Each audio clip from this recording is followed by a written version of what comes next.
Hoy no voy a empezar con 10 minutos de silencio, así que tranquilidad.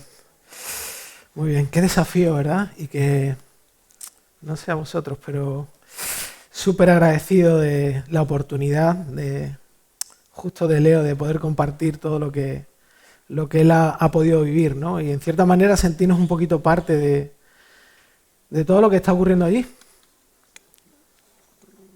No a todos nosotros Dios nos pone la carga, ni la capacidad, ni nos envía, pero sí que nos regala la posibilidad de volver a entusiasmarnos con Él.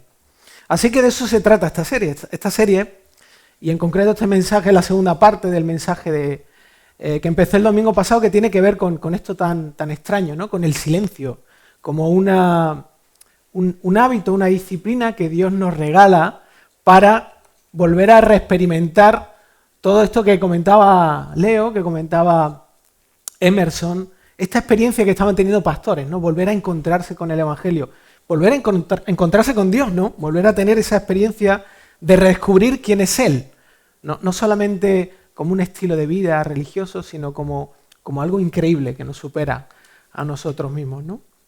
Como decía el domingo pasado, y si no estuviste, te invito a que vayas a nuestro canal de YouTube y mires la primera parte del mensaje cuando se suba, porque está conectado todo lo que voy a decir con lo que estuve tratando.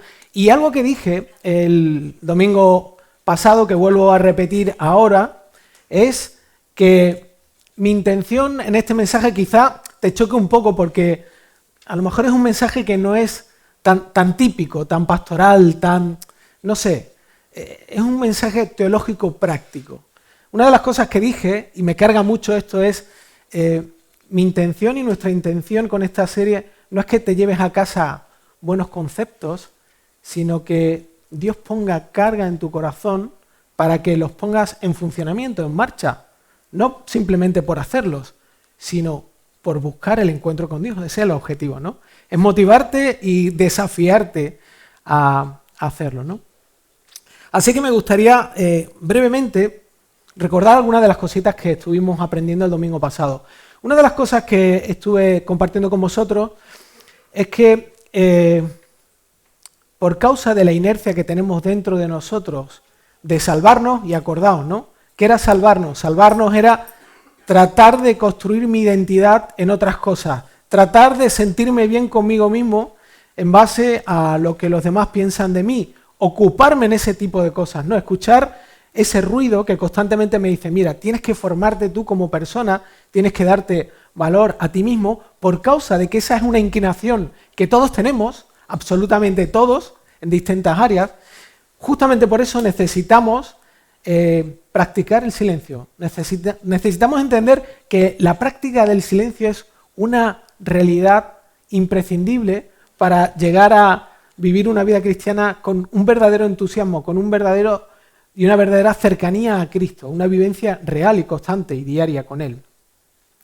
Y justamente eso, hablamos de lo que son los ruidos, esas cosas que no son ruidos físicos como tal, aunque pueden serlo, sino son un montón de cosas que hay fuera de nosotros y dentro de nosotros que de alguna manera nos distorsionan, ¿no? De una forma sencilla, lo que comentamos, lo que yo dije es que lo que hacemos con el silencio respecto a este tema de los ruidos es que nos tomamos un tiempo donde apagamos esos ruidos dentro de nosotros que tienen que ver con nuestras frustraciones, con nuestros ídolos, con nuestros deseos, con lo que queremos, y los ruidos externos, las circunstancias, nuestras responsabilidades. Lo que hacemos es, de forma voluntaria, nos tomamos un tiempo donde apagamos el sonido de estos ruidos y subimos el volumen de lo espiritual.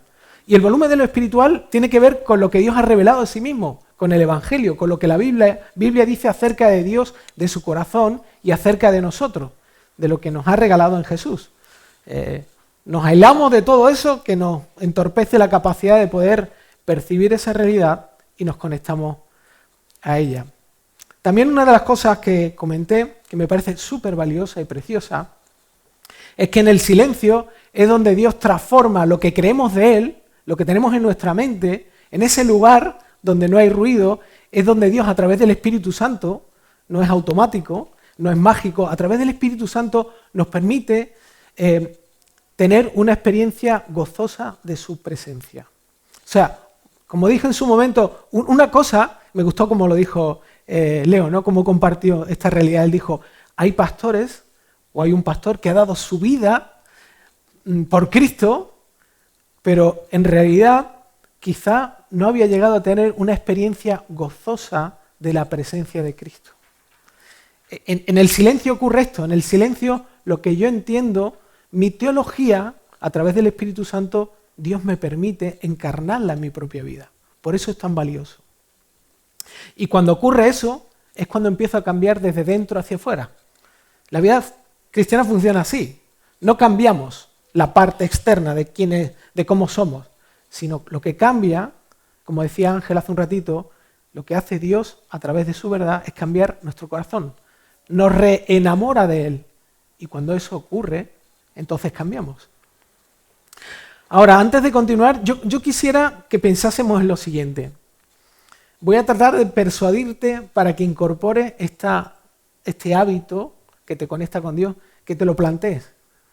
Estamos casi a final de año. Todo el mundo hace una lista de cosas que ha hecho mal en el año y cosas nuevas que quiere hacer en el año próximo. Así que mi objetivo es desafiarte a que te plantees incluir esta disciplina y simplemente plantear a Dios, bueno, ¿qué puedes hacer tú en mi vida si yo comienzo a practicar esto? Ya digo, en el resto del mensaje va a haber cosas muy prácticas. No lo toméis como... O sea, no quiero ser frío en esto, pero a veces absorbemos la teología y no sabemos ponerla en marcha, no sabemos cómo empezar. Así que daré más adelante voy a dar algunos tips, algunas ayudas para que puedas de alguna forma ir incorporando esto en tu realidad, ¿vale? Pero como digo, antes de nada yo quisiera que pensásemos lo siguiente. Imagínate que tú estás aquí, ahora mismo, escuchándome, y de pronto te empiezas a sentir mal, ¿vale? Termina la reunión, te sientes mal, te duelen las articulaciones, te duele la cabeza, de pronto estás en casa y empiezas a notar taquicardia, me duele el corazón, no sé, me está pasando algo, no sé. No sabes exactamente qué te está ocurriendo, pero lo que sí sabes es que estás mal, que te encuentras mal, ¿vale? La pregunta que quiero hacerte es la siguiente. En una situación así, ¿en quién vas a confiar más? ¿En lo que Google te dice si haces una búsqueda de tus síntomas o en lo que te puede decir un médico que es experto en los síntomas que tú tienes? ¿En quién confías más? Parece una pregunta estúpida, ¿no? Está claro, es una pregunta casi retórica, ¿no? Voy a confiar en un especialista, en un experto. O sea, en Google puede... No sé si habéis buscado alguna vez, ¿no? Pero yo una vez cuando yo me hice un esguince en el tobillo y empecé a buscar síntomas y prácticamente encontré gente que decía que me podían incluso amputar el pie. Imaginaos, ¿no? O sea, cuando vas a internet te puedes encontrar de todo lo malo, normalmente. Pero si hay estas dos opciones, ¿cuál vas a optar? Obviamente el especialista, ¿no? La cuestión es que, ¿y si llevamos esta realidad al plano espiritual? ¿Y si yo esto lo traigo al plano espiritual? Decir, bueno, ¿quién sabe de verdad qué es lo necesario para vivir una vida cristiana llena de gozo? No de felicidad superficial, sino de gozo por el vínculo en Cristo. Porque Dios es mi Padre, porque Dios me ama, porque puedo confiar en Él. ¿Quién tiene la autoridad o la capacidad de poder influirme, de convencerme de los beneficios que tiene, por ejemplo, practicar el silencio? Yo creo que todos estáis pensando ya a quién me refiero, ¿no? Está claro que quien más influencia y autoridad tiene para alentarte y para convencerte es Jesús mismo, no yo, Jesús mismo. Jesús, Dios hecho hombre, que vivió como un ser humano, como tú y como yo. Y especialmente Él tiene influencia si de verdad deseas conocerlo íntimamente y amarlo más. Si no, no tiene ninguna capacidad de influir en tu vida. Pero si lo deseas conocer, si deseas realmente vivir la vida que Él vivió, si deseas amarlo y amar su amor, entonces Él sí va a tener influencia en tu vida. Así que en esta primera parte del mensaje quiero ir un poquito rápido porque tengo bastantes cosas. Todo lo que no pude o todo lo que recorté en el primer mensaje, ahora voy a tenerlo que tomar, así que espero me perdonéis, ¿no? Pero ya digo, quiero ser muy práctico con todos vosotros. Quiero que tengáis herramientas para poder empezar a llevar a cabo esta disciplina, ¿no? Este hábito. Así que lo primero que quisiera ver es cómo se relacionó Jesús con el silencio. ¿Era para él importante? Pero antes de mirar esto, que lo vamos a ver en 4 versículos de los Evangelios, quisiera que pensemos en algo que tiene que ver con la vida cristiana y un poco también en conexión con lo que decía Leo, ¿no? Con el redescubrimiento que estas personas en Mozambique estaban teniendo del Evangelio. Y va a parecer que me estoy contradiciendo, pero no me estoy contradiciendo. ¿Vale? Hay algo que nosotros tenemos tremendamente claro en nuestra vida. Que no funciona, la tecnología, como siempre. Eso es algo que yo cada vez que subo aquí lo tengo clarísimo, que no funciona, no va a funcionar cuando yo quiera. Bueno, Dios es así conmigo también. Ahí está, justo eso. Hay algo que tenemos muy claro y es que la vida cristiana se vive por gracia. No lo digo yo, lo dice la Biblia. Eso quiere decir que la vida cristiana no es algo que nosotros vivimos en nuestra fuerza. Se vive por la gracia. Es un regalo, ¿vale? Es un regalo. Es decir, no la vivo esforzándome en creer, no vivo la vida cristiana esforzándome en ser cristiano. No hago cosas cristianas para ser un cristiano, ¿vale? Eso no funciona así. No funciona así. Sino que yo vivo la vida cristiana en base a creer que por medio de Jesús soy cristiano. Es muy diferente. Es muy diferente. Lo primero es, yo trato de ser cristiano por mis propias fuerzas, y lo segundo es, perdona, yo soy cristiano en Cristo y por lo tanto puedo vivir como Él. Es como si un niño de la calle se esforzase por ser mi padre, por ser mi hijo, perdón, nunca va a ser mi hijo. En cambio, mi hijo no tiene que esforzarse por ser mi hijo, ya lo es. Esto es algo que tenemos muy claro y es básico, ¿no? De hecho, esto es lo que descubrió en la Reforma, lo que se descubrió, ¿no? El Evangelio trata de esto. Ahora, como decía hace un momentito, este concepto puede ser difícil de abrazar para cristianos que son legalistas, que les cuesta entender que la gracia es la gracia y que abarca todo, pero con lo que voy a decir ahora mismo va a parecer que me estoy contradiciendo. Y es lo siguiente. Si bien la vida cristiana se vive por gracia, vivir como cristiano requiere de mi esfuerzo y de mi disciplina. El problema, esto genera un cortocircuito en nuestro cerebro. Es bueno, pero si Dios ha hecho todo en Cristo y me lo regala, entonces, ¿por qué tengo que esforzarme? ¿Por qué tengo que esforzarme?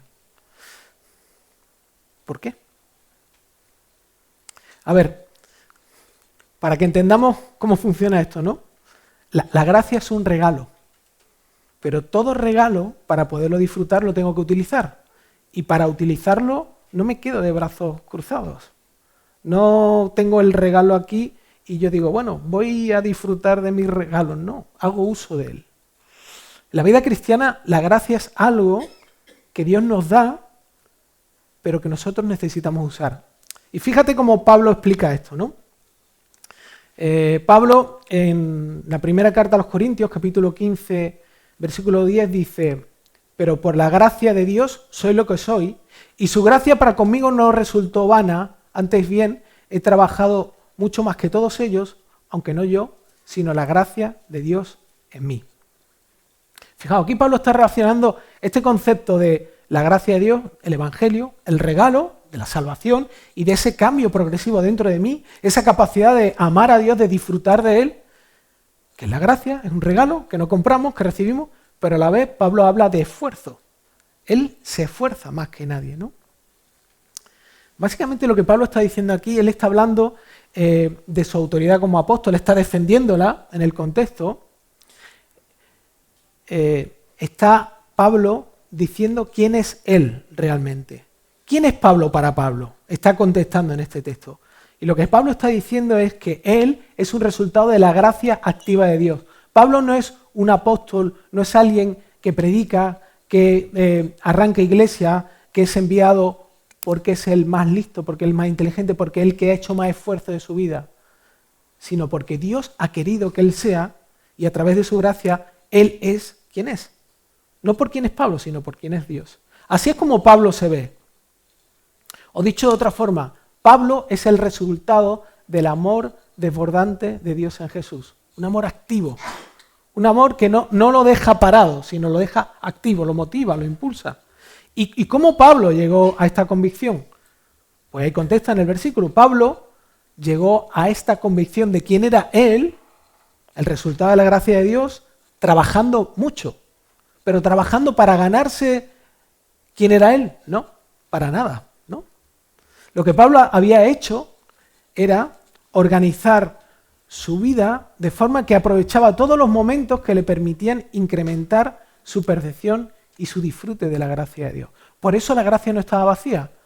Por eso la experiencia cercana con Jesús no estaba vacía. No porque él la ganara haciendo cosas, sino porque se esforzaba en disfrutarla. Ese era el motor y el motivador de Pablo. ¿Os dais cuenta? O sea, la vida cristiana funciona con un esfuerzo, pero ese esfuerzo, obviamente, viene del poder que uno recibe por el Espíritu Santo, pero se enfoca en experimentar el regalo de Dios, no en ganarlo. Es muy distinto, es muy diferente. Una cosa es que mi hijo haga cosas para agradarme y que yo le dé algo, otra cosa es que mi hijo reciba un regalo y lo use y lo disfrute. Esa es la gracia de Dios, ¿no? Y así es como la gracia no está vacía, sino cumple su objetivo. Ahora bien, no sé si te acuerdas de lo que hablamos de los ruidos, ¿no? ¿Qué hacen los ruidos? Básicamente dijimos que los ruidos distorsionan en mí la capacidad de disfrutar lo precioso, atractivo y suficientemente pleno que es Dios. Es como, puse el ejemplo, ¿no? Los ruidos nos presentan una comida que nos empacha, de mala calidad, pero no nos dejan disfrutar y esperar una comida suculenta, de calidad.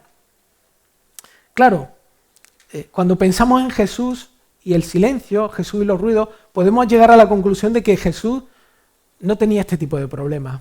Mira, la verdad que Jesús no tenía en su mente tanta lucha, no tenía tanto ruido en su vida, pero la verdad es que estás muy equivocado. Y yo también sí llego a pensar así, porque el autor de Hebreos dice algo que todos conocemos, ¿no? Quizá no hemos relacionado con esto, pero hablando de Jesús, él dice en Hebreos 4:15, dice, porque no tenemos un sumo sacerdote que no pueda compadecerse de nuestras flaquezas, sino uno que ha sido tentado en todo, como nosotros, pero sin pecado. Eso quiere decir que Jesús también fue tentado por el ruido. ¿Acordáis que a Jesús lo querían convertir en rey? Al principio lo perseguían para convertir en rey, las multitudes lo seguían. Jesús recibía ruidos de muchos sitios. Sí, era Dios, pero como ser humano, él también estaba tentado a escoger el camino corto, a escuchar las alternativas. También necesitó silencio junto a la soledad y al retiro para vivir vinculado al amor del Padre, para ver que el regalo de Dios era infinitamente mejor que cualquier otro ruido. Él lo necesitó. Y quiero justamente eso, ahora pasar un momentito por 4 pasajes que nos hablan de la vida de Jesús, donde él decidió buscar el silencio. A veces silencios cortos, a veces silencios más largos, ¿no? Silencio, el retiro, un tiempo de soledad, ¿vale? Todo esto va junto. El primero de ellos está en Mateo capítulo 4, versículo 1, y acordaos, esto es previo a que Jesús fuera probado y tentado en el desierto. Y dice Mateo aquí, dice, entonces Jesús fue llevado por el Espíritu al desierto para ser tentado por el diablo, ¿no? A veces tenemos la visión del desierto como un castigo, es como, yo lo he escuchado muchas veces, bueno, realmente ahora estoy en el desierto, como que Dios me está castigando. No, el desierto es un lugar de preparación, es un lugar de encuentro con Dios. No es un lugar horrible de soledad, pero es un lugar de encuentro, es un lugar de esperanza. Y fijaos, que Jesús fue enviado, Dios mismo envió a Dios mismo al desierto para que pasase un periodo de 40 días de silencio, soledad y ayuno y ayuno con el objetivo de posteriormente ser probado y aprobado, para ser fortalecido. Qué curioso, ¿no? Si Jesús tenía todo el poder y toda la fortaleza, pero aún así Jesús vivió por esta experiencia, pasó por esta experiencia como ser humano. Él pasó por esta experiencia para que nosotros podamos pasarla también. Otro versículo, en Mateo también, un poquito más adelante, en el capítulo 14, versículo 23. Dice, después de despedir a la multitud, subió al monte a solas para orar y al anochecer estaba allí solo. Jesús era una persona súper ocupada. Cuando él empezó su ministerio, las personas le perseguían. No le dejaban tranquilo, lo buscaban por todos sitios. Jesús terminaba el día, después de atender a una gran multitud de personas con muchísimas necesidades. Ojo, Jesús conocía los corazones y tenía la sensibilidad de un ser humano elevada a la máxima potencia. Él, siendo ser humano, podía experimentar un nivel de compasión por las personas que nosotros no podemos. Y él, cuando terminaba el día, no solamente con las personas, sino con sus discípulos, que también le daban bastante guerra y tenían sus cosas, Jesús buscaba un sitio solitario y aun estando cansado, quería estar con el Padre. Necesitaba estar con el Padre. Necesitaba estar con su Padre. En el Evangelio de Marcos nos cuenta que Jesús, levantándose muy de mañana, cuando todavía estaba oscuro, salió y se fue a un lugar solitario y allí oraba. Justamente en el contexto anterior de este versículo, Jesús había estado sanando a muchas personas, curando a un montón de personas, atendiendo a multitudes, a enfermos, a endemoniados. Había mucha gente que se amontonaba, que estaba esperando que Jesús lo ayudase. Pero Jesús, antes de ir a atender a estas personas, lo primero que hizo y lo primero que necesitaba y anhelaba era pasar tiempo con el Padre antes de comenzar su día, antes de ir a la oficina. Necesitaba estar en soledad y volver a enfocarse y estar con el Padre.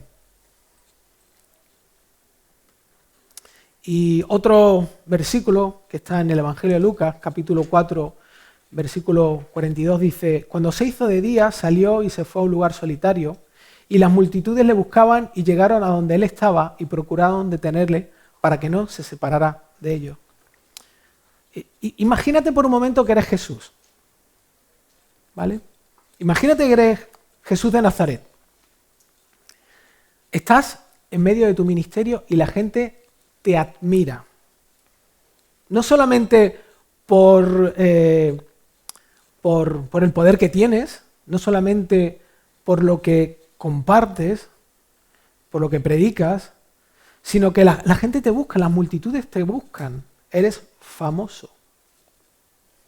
A Jesús lo crucificaron, lo apedrearon, pero tuvo un periodo de su ministerio donde la gente lo perseguía. Era alguien que le daba y tenía el poder de dar a las personas lo que nadie podía darle. ¿Tú crees que Jesús no luchó con el hecho de la admiración?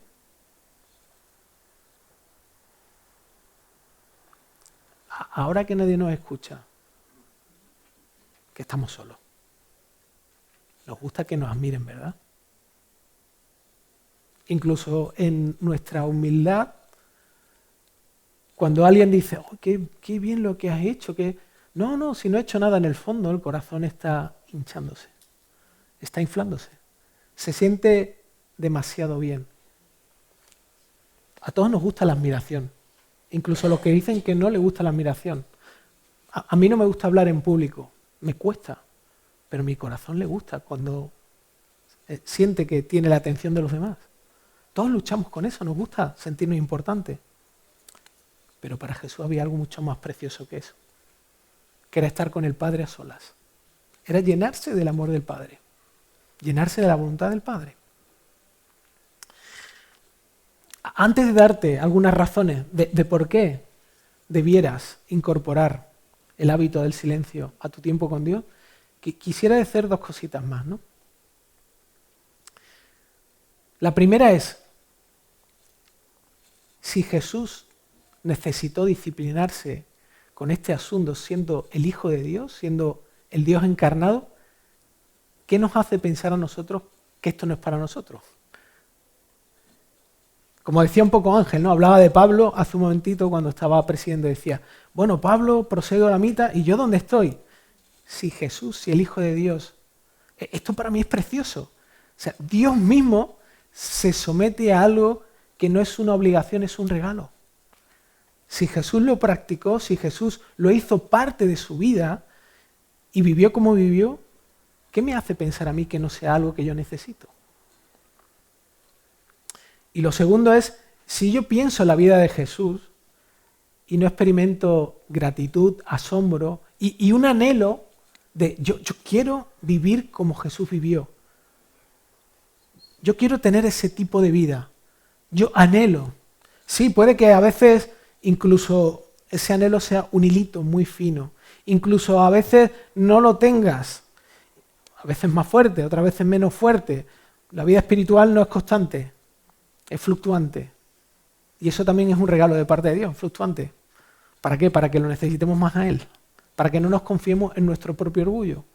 Pero si en realidad no hay eso en tu corazón, si realmente no anhelas ese vínculo con Dios a través de Jesús, entonces deberías evaluar si realmente lo has conocido. Si tú miras dentro de ti mismo y no te genera asombro, admiración y deseo de vivir como Jesús vivió y de que Él sea mi compañero, entonces yo debería evaluar si realmente he tenido un encuentro con Él. No para pegarte, sino para buscar en el silencio que Dios cambie tu corazón. Que Dios te confronte con la realidad de que a lo mejor llevas mucho tiempo viviendo como cristiano y quizás no lo eres todavía. Y esto no es una mala noticia, es una muy buena noticia. Es una oportunidad para encontrarte con Cristo de verdad. O quizás es algo que hace tiempo no ocurre o no estás viviendo y es como una especie de melodía lejana. Es una oportunidad para volver, es un impulso, es un empujón divino de parte de Dios. Un grito de amor para que lo vuelvas a experimentar, te vuelvas a acercar a Él. Quiero darte algunas razones para practicar el silencio. La semana pasada vimos cuál era, qué es lo que ocurría en el silencio, ¿no? Hablamos de la confianza de Dios, de ese encuentro con Él, de ese aspecto de transformar lo que creo en una experiencia viva y real que me transforma a mí, a todo lo que hay a mi alrededor, que me convierte en un reflejo de ese tesoro que es Dios mismo, ¿no? Y que genera en mí un tipo de gozo interno, una satisfacción, un tipo de paz, hablamos, ¿no? Una paz que no es solamente externa, sino es una actitud interna de mi corazón y de gratitud, ¿no? Pero yo quisiera hablar de aspectos prácticos en mi vida, cómo el silencio afecta a mi vida de manera práctica. Algunas de estas razones las he tomado de un libro que se llama Disciplinas Espirituales, que es de Donald Whitney, y él habla justamente esto del retiro y del silencio, y me pareció muy valioso lo que él decía, ¿no? La primera razón es que practico el silencio para poder orar de forma más genuina.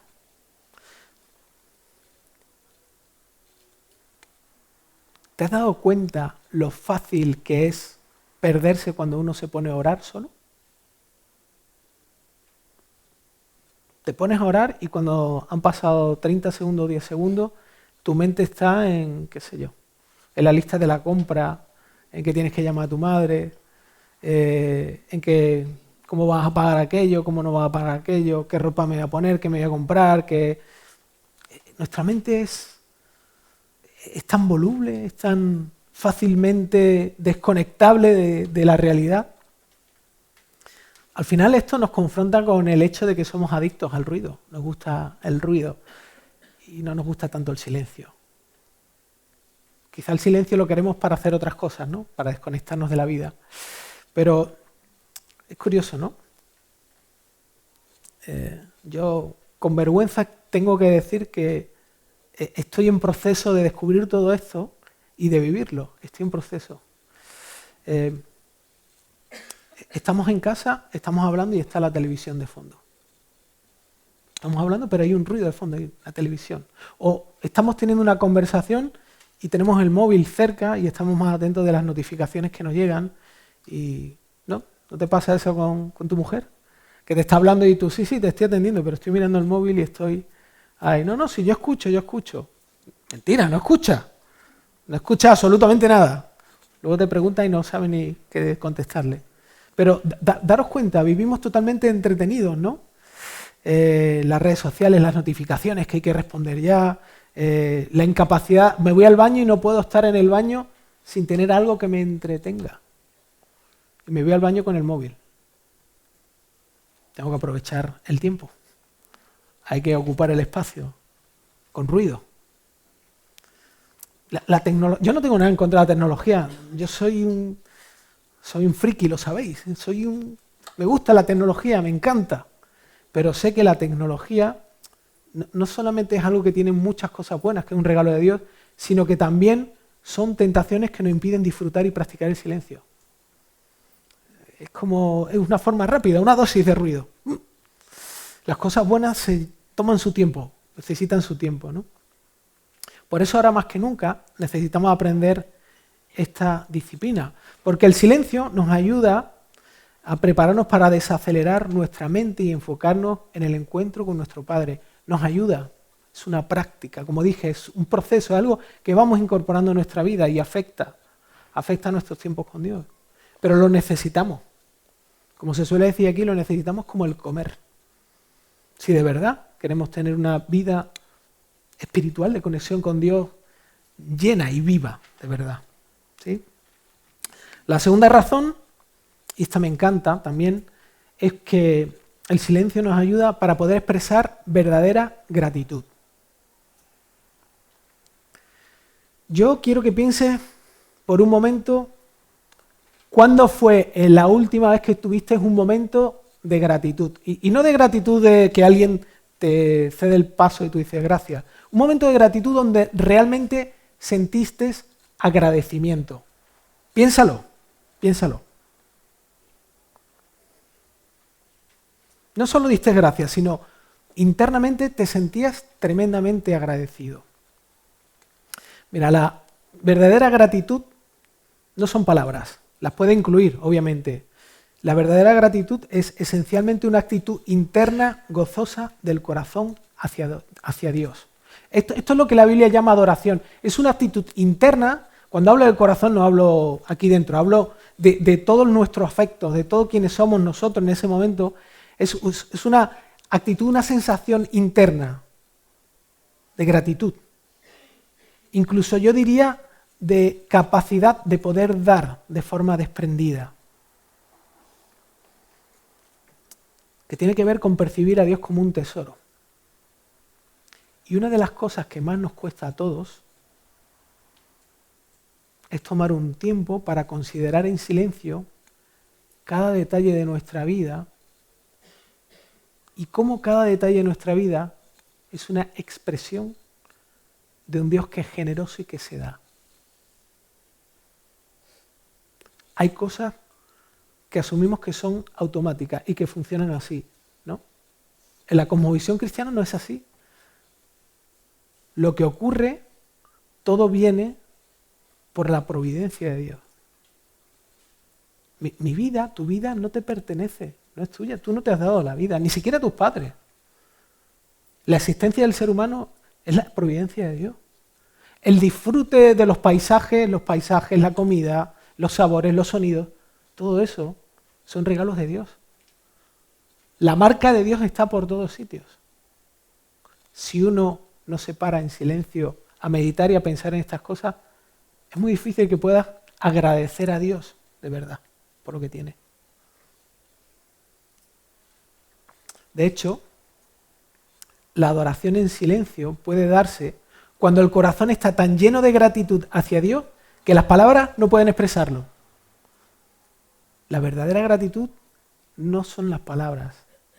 Es cuando ni siquiera las palabras pueden expresar esa gratitud. Y si realmente has tenido una experiencia con Jesús, has vivido esto en algún momento de tu vida. El silencio nos ayuda a volver a recordar esto, a volver a vivir esa experiencia. Otra de las razones por la que debería practicar el silencio, porque me ayuda a ejercer la fe. En algunos momentos la forma en la que ejercemos fe es manteniéndonos en silencio. Y fijaos, ¿qué pasa cuando yo estoy viviendo mi vida y de pronto afronto una situación en la que no tengo el control? ¿Cómo funciono yo por defecto? ¿Cómo funcionas tú por defecto? Cuando no tienes el control de una situación. Mira, si eres lo suficientemente cristiano, hay dos cosas que puedes hacer. Hay más, ¿no? Pero yo he pensado en dos, ¿no? Una de ellas es orar. O quizá la primera que uno hace o toma es orar, ¿no? Voy a hablar a Dios acerca de esta situación que no puedo controlar. Y lo que hago es que insistentemente razono con Dios y le doy mis mejores argumentos bíblicos para convencerle de que cambie mis circunstancias. Hablo con Dios, acordaos Mateo 6, ¿no? O sea, hablo con Dios como si mis palabras tuvieran la capacidad de convencerlo para que Él cambie mis circunstancias. O voy a Dios y me quejo, que no está mal, la Biblia nos invita a que pongamos nuestras quejas. Dios no se va a asustar porque nos quejemos, ¿no? De hecho, es lo que hacían los salmistas constantemente, ¿no? Pero expreso mi frustración y mi queja y al final acabo en autocompasión delante de Dios. Pero en realidad, una de las formas en las que nosotros podemos aprender a ejercer fe es justamente en silencio, ¿no? Demostramos fe y confianza en su amor y su soberanía sobre nosotros cuando nos mantenemos en silencio ante Él. Cuando nos acercamos a Dios en medio de la situación y con este silencio lo que hacemos es como hace un niño pequeño cuando coge la mano de su padre, porque no entiende bien las circunstancias que está pasando, pero sí confía en un padre que lo está amando. El silencio. Entregamos nuestros mejores planes, aunque no lo sintamos o veamos así en el momento. Ejercemos fe. El silencio nos ayuda a eso. Es decir, mira, ¿sabes? Dios, no entiendo ni idea, no sé ni lo que tengo que pedirte, pero lo que sí puedo hacer es estar en silencio delante de ti. Que tú seas lo que llena absolutamente todo, el silencio en mi corazón. Y una de las últimas razones, por lo menos de las que quería compartir esta mañana con vosotros, es porque necesitamos recibir restauración física y espiritual. Nos cansamos, ¿verdad? Yo me canso, no sé vosotros. Me canso, a veces físicamente, a veces mentalmente, con nuestras luchas, con nuestras circunstancias. Incluso Jesús se cansaba y necesitaba descansar. Y lo sabía, y sus discípulos. De hecho, en el Evangelio de Marcos, Jesús le dijo a sus discípulos, venid, apartaos de los demás a un lugar solitario y descansad un poco. Jesús mismo se lo dijo, venid, descansad, venid a descansar, ¿no?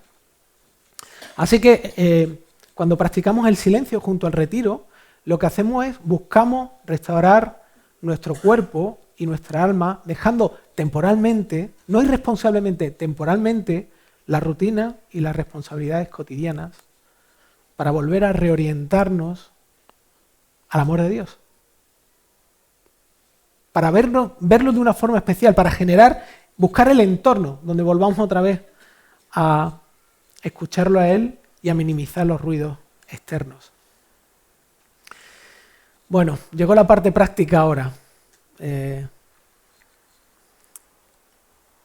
¿Cómo practico el silencio? Vale, ya me he convencido que sé que es algo que no solamente es bíblico, es beneficioso, que lo necesito, que es una invitación de parte de Dios. ¿Cómo pongo en marcha esto, no? A veces es como los muebles de Ikea, ¿no? Los compras en la caja, muy bonito. ¿Y las instrucciones? ¿Cómo lo monto? ¿Seré capaz de montarlo yo solo? Uno intenta montarlo y al final se da cuenta después de un cuarto de hora que no. Tiene 4 piezas, pero el ingeniero, ¿cómo pensaría esto, no? Así que no quisiera eso, no quisiera que nos fuéramos sin tener una idea o al menos un pequeño plan de cómo empezar esto, de cómo poderlo empezar el próximo año o quizá el próximo mes. Lo primero que quiero decirte es que toda disciplina te va a costar. Te va a costar. ¿Cuánto quieres lo que hay detrás de esto? ¿Cuánto quieres volver a encontrar ese vínculo con Dios fresco que está ahí real? ¿Cuánto lo quieres? Porque dependiendo de cuánto lo quieres vas a ser capaz de disciplinarte y pagar el precio. Es algo que no nos va a salir solo. Así que una de las primeras cosas que necesitamos hacer es orar. Orar a Dios reconociendo que es algo que nos cuesta, que pone de manifiesto que nuestro silencio y nuestra cercanía y soledad con Él es algo que no hemos apreciado lo suficiente, y mientras oras, haz lo siguiente, que es la parte práctica. Lo primero es establecer una meta alcanzable. Cuando uno aprende a montar en bicicleta, no se sube a la bicicleta y se hace una ruta de montaña. Empieza poco a poco. Tampoco cuando uno va a correr, no puede correr una maratón de un día para otro, a no ser que sea un superhombre. Siempre empiezas poco a poco. Así que el primer objetivo es que te establezcas una meta alcanzable, algo que sea realista, algo que te permita empezar a funcionar. Sí, quizá voy a empezar a incorporarlo una vez en semana, 2 veces en semana, y ahora te voy a dar algunas pistas para poder incluirlo de formas muy prácticas, ¿no? Eso es lo primero, establecer una meta alcanzable. Mientras sigues orando, lo siguiente que necesitas es hacer una planificación sencilla. ¿Cómo voy a empezar a incorporar esto en mi día a día? ¿Cómo es mi agenda? ¿Lo voy a hacer todos los días? ¿Voy a empezar haciéndolo 2 días a la semana? 3 días? ¿Por la mañana? ¿Por la noche? Mi invitación y mi consejo es que comiences con silencio en momentos específicos a lo largo del día. Es que te plantees practicar esto o por la mañana o por la noche y que lo empieces a hacer así. Para poco a poco, posteriormente ir incluyendo momentos más cortos y numerosos a lo largo del día, que casi seguro van a ser resultados. Si tú pasas un tiempo con Dios por la mañana de manera periódica, no enfocado en lo que haces, enfocado en encontrarte con Dios, es probablemente que a lo largo del día haya pequeños momentos donde vuelvas a recuperar y la traigas esa realidad a tu vida. Y lo tercero que vas a necesitar es encontrar un sitio que te ayude. Esto es muy libre y depende mucho de ti. Yo te voy a explicar rápidamente, en el poco tiempo que me queda, cómo lo hago yo, ¿no? Pero quizá tu casa es una casa muy ruidosa y tienes que buscar un sitio fuera de casa. O es una casa pequeña y tienes que usar el cuarto de baño. Yo confieso que cuando trabajaba, utilizaba el cuarto de baño para tener mi momento de silencio y soledad con Dios y orar ahí y enfrentar los desafíos diarios del trabajo, ¿no? Usaba el baño, era el sitio más silencioso de la empresa. Otras veces en casa lo que he hecho ha sido, quizá para pasar un tiempo más extendido con Dios, subir a la montaña que tengo detrás. Tengo la ventaja de que hay una montaña ahí atrás, que en 15 minutos estoy en un sitio bastante alto y no pasa mucha gente, ¿no?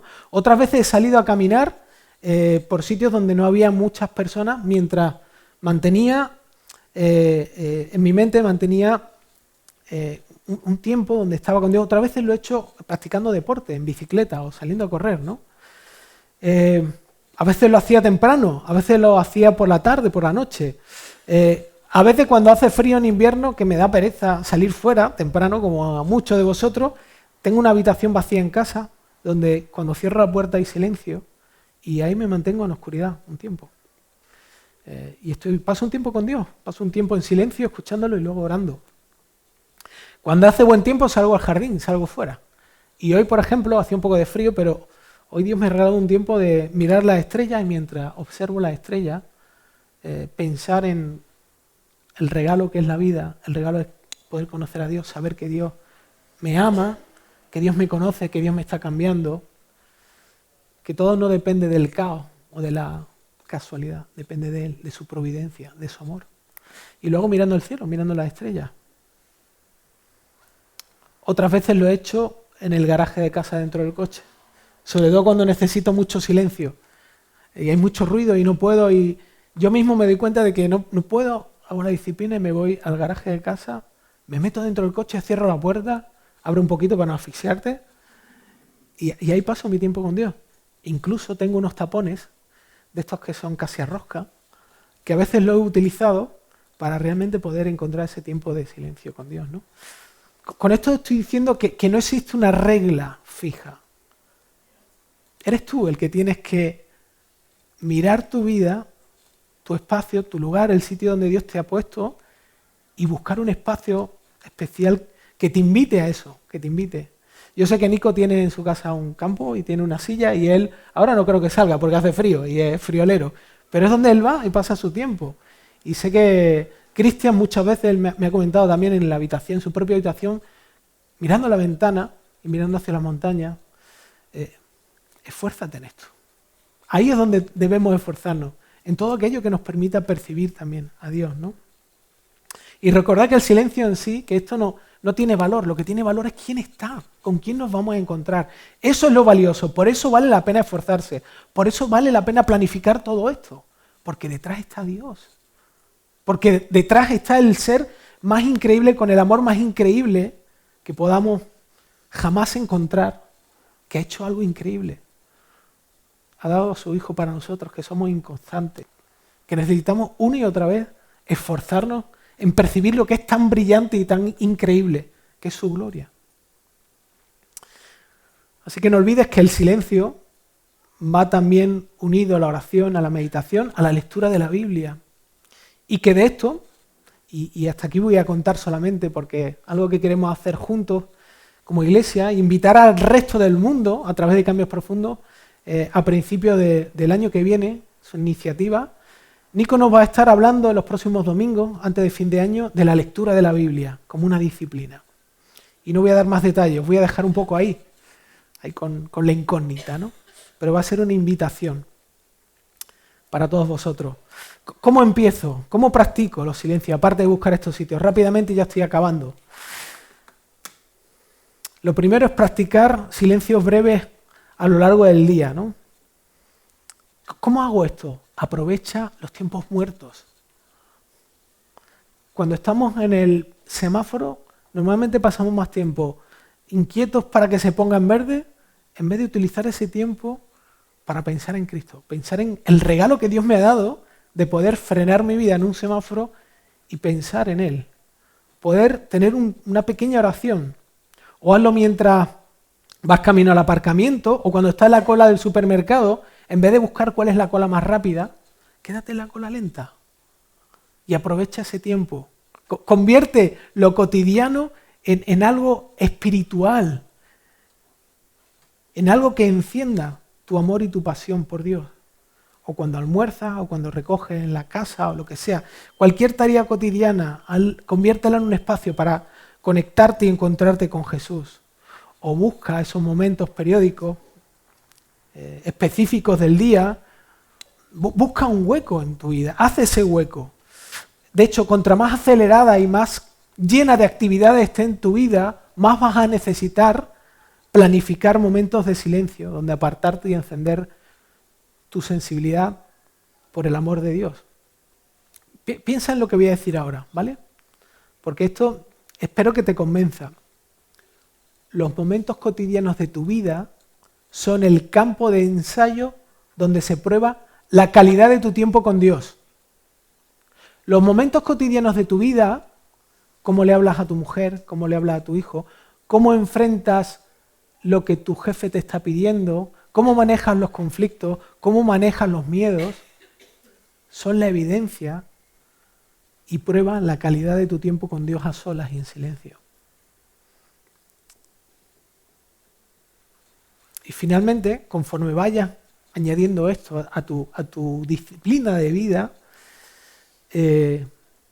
organiza un retiro personal para practicar el silencio. Tómate un tiempo largo. Yo no he llegado a tomarme un día entero, pero sí he salido a caminar durante varias horas, 3, 4 horas. Yo puedo, hay personas que no pueden, pero busca eso. No esperes a que la iglesia haga un retiro para retirarte. Si estás casado, busca la forma de que tu mujer pueda tener esto, que tú puedas tener esto. Y dejar que Dios te transforme y te cambie. Mi pregunta es, ¿y tú? ¿Cómo vas a planear esto? ¿Cómo vas a incorporar esto en tu vida? ¿Realmente quieres que tu vida sea una vida viva y plena en Cristo? Tú tienes la oportunidad de hacerlo. Si conoces a Jesús, tienes los recursos y la oportunidad. Si realmente tienes al Espíritu Santo dentro de ti, Dios te ha dado los recursos para hacerlo. Tienes que mover tu voluntad. Él no te va a empujar, no te va a dar un empujón. Si no tienes deseo, si nunca te has planteado esto, entonces yo te invitaría a que buscase en el silencio a encontrarte realmente con Jesús, a encontrarte con Él. Recuerda siempre que el objetivo es el encuentro con Dios y no el medio, no lo que hacemos. Eso solo es la excusa. Vamos a orar. Señor, yo confieso que a veces, sí, a veces no. Esto pone de manifiesto en mí mismo. Yo te doy gracias porque preparando estos mensajes, yo mismo me he encontrado confrontado, alentado, animado y entusiasmado con volver a encontrarme contigo. Y yo quisiera hablar desde las trincheras, quisiera hablar no desde la cumbre de la montaña ya escalada, sino desde la ladera. Estoy subiendo también. Y quisiera que cada una de las personas que están aquí, los que nos escuchan también, fuesen alentadas a encontrarse contigo a través de algo que Jesús hizo. Yo sueño y creo y confío plenamente de cómo tú puedes hacer una diferencia, de cómo tú puedes hacerte presente. No porque sea esto una fórmula mágica, sino porque de una manera especial la Biblia una y otra vez nos dice que tú estás en el silencio. Tú estás ahí. Así que ayúdanos a callar nuestro corazón y a ser realistas con nosotros mismos, a no pensar en que nuestros fallos nos invalidan, sino que el regalo cada día es volver a empezar, volver a incorporar esto. Quizá podemos fallar un día, quizá podemos fracasar un tiempo, pero la invitación es vuelve otra vez a mí.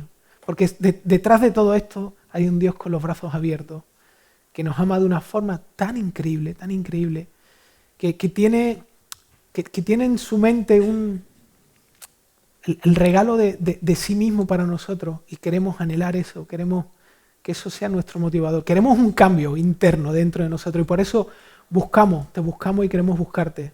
Queremos ese cambio profundo que te aprecia y te atesora, Señor. Y finalmente eso lo que hace es te glorifica. Como un regalo que alguien te hace y que la forma en la que tú dignificas a la persona que te ha hecho ese regalo es cuando tú lo usas, cuando tú lo aprecias, cuando lo disfrutas.